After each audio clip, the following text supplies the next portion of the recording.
Hello everyone, welcome to enlighten brains. आज की इस वीडियो में हम बात करेंगे हाइकू की, जो कि एक जापानीज फॉर्म है पोइट्री लिखने की। 17th सेंचुरी में हाइकू जापान में काफ़ी पॉपुलर हुई। उस समय हाइकू के थीम सिर्फ नेचर एंड सीजन्स तक ही लिमिटेड थे। जब वर्ल्ड वॉर सेकेंड में जापान ने अपने आप को एक्सपैंड करना शुरू किया, इस वजह से हाइकू की पॉपुलैरिटी दुनिया भर में फैल गई। आज हाइकू को कई लैंग्वेजेस में लिखा जाता है और थीम्स भी सिर्फ नेचर तक लिमिटेड नहीं हैं। हाइकू की सबसे बड़ी खासियत ये है कि ये सिर्फ 3 लाइंस की पोएम होती है, जिसमें राइम होना इम्पॉर्टेंट नहीं होता है।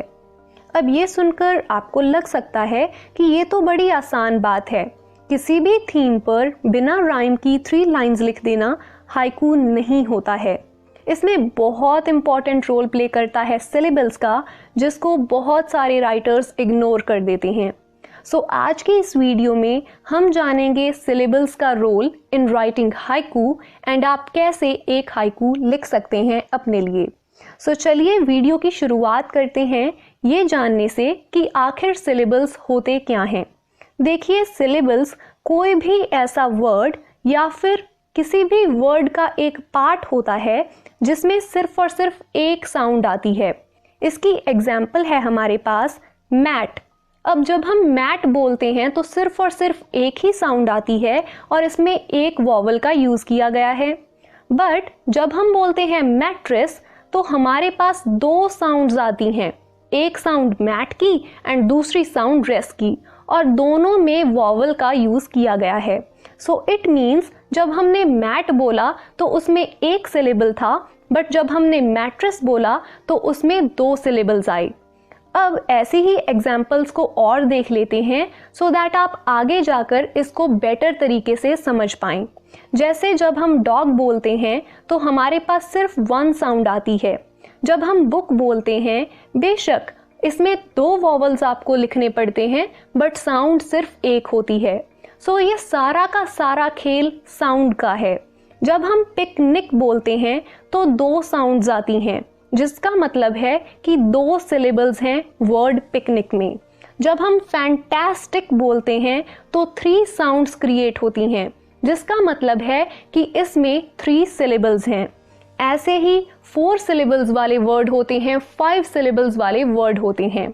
अब ये बात हुई सिलेबल्स की। अब इनका क्या इम्पॉर्टेंट रोल होता है वो भी हम देखेंगे, बट उससे पहले हाइकू के कुछ और इम्पॉर्टेंट फीचर्स मैं आपको बताती हूँ। हाइकू एक 3 लाइंस की पोएम होती है, जिसमें ज़रूरी नहीं होता कि पहली लाइन दूसरी लाइन के साथ राइम करे। इसमें राइम्स की कोई भी इम्पॉर्टेंस नहीं है, बट अगर आपकी हाइकू राइम कर भी रही है तो भी कोई प्रॉब्लम नहीं है। इसका सबसे इम्पॉर्टेंट फीचर सिलेबल्स का पैटर्न होता है। जो हमारी फर्स्ट लाइन होती है उसमें 5 सिलेबल्स होने चाहिए, जो हमारी सेकंड लाइन होगी उसमें 7 सिलेबल्स होने चाहिए, और जो हमारी थर्ड लाइन होगी उसमें अगेन 5 सिलेबल्स होने चाहिए।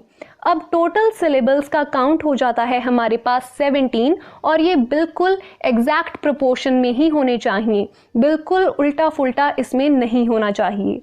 सो अब मैं आपको एक हाइकू रीड करके दिखाती हूँ और उसके बाद हम काउंट करेंगे इसमें सिलेबल्स को।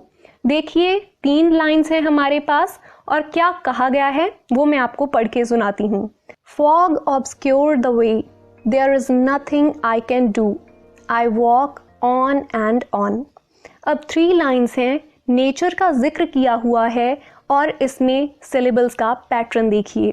अब आप सिलेबल्स को देख सकते हैं, इसमें क्लियरली सिर्फ वर्ड ऑब्सक्योर एंड नथिंग में 2 सिलेबल्स का यूज़ किया गया है। अदरवाइज बाकी के जितने वर्ड्स हैं उनमें सिर्फ और सिर्फ एक सिलेबल है। सो यही इसको लिखने का एक तरीका होता है। फर्स्ट लाइन में 5 सिलेबल्स हैं, सेकेंड लाइन में 7 सिलेबल्स हैं एंड थर्ड लाइन में अगेन 5 सिलेबल्स हैं। सो ऐसे आप भी एक हाइकू लिख सकते हैं और कमेंट बॉक्स में ज़रूर इसे शेयर कीजिएगा। और अगर आपको ये वीडियो अच्छी लगी तो इसे लाइक कीजिए, चैनल को सब्सक्राइब कीजिए। Thank you so much for watching.